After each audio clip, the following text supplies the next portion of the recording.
Salve a tutti e benvenuti su Telenutria. Prima di dare lo spazio alle notizie di oggi, siamo felici di comunicarvi che ieri abbiamo regalato la nostra prima nutria alla signora Carla di Sesto San Giovanni. Tra l'altro la signora Carla è stata gentilissima perché ci ha inviato un filmato in cui si vede Nancy, questo è il nome che abbiamo dato alla nutria prima di consegnarla, che si è inserita perfettamente nel nuovo habitat e qui si sta dedicando all'igiene personale. Guardate che spettacolo di esemplare!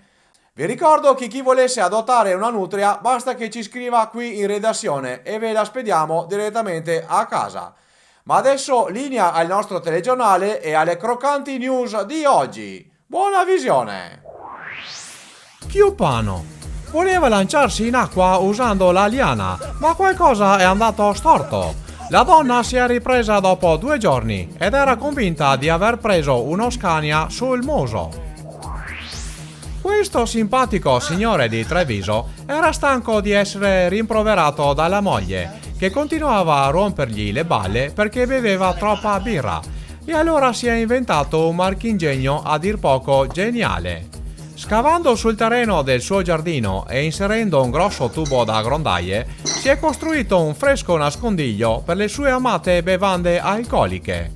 Il fantasioso alcolizzato è stato premiato dal CERN di Ginevra per la migliore invenzione del secolo. Figonza doveva abbattere una parete in cartongesso e aveva deciso di farlo in maniera alternativa. È andato tutto bene finché non gli è caduto un muraletto sulla testa. Le bestemmie si sono udite nel raggio di 12 km. Recoaro. Stavano tagliando un grosso albero e proprio nel momento della caduta passava di lì una bella signorina che solo per una gran botta di fortuna non è stata schiacciata come un brufolo. Bardolino. Voleva fare il giro del lago sdraiata sul comodo gommone, ma il tipo della moto ad acqua ha accelerato un tantino tanto. Teolo. Questi 2 adorabili bambini stavano giocando a calcio, ma il piccolo portiere aveva i riflessi di una cassapanca. I 2 si sono pestati fino all'ora di merenda.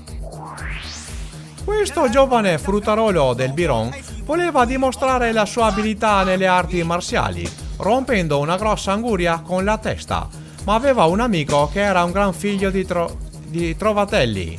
Ha preso una botta in testa così forte che ora è convinto di essere Peppa Pig. Stavano tranquillamente pescando sul lago di Fimon quando un grosso yacht li ha falciati in pieno. Il proprietario dello yacht si era bevuto 2 bosse di prosecco e si era addormentato sul timone. Casteldassano voleva fare un grande balzo e saltar via i 5 amici sdraiati a terra, ma non aveva fatto i conti con l'altezza della trave.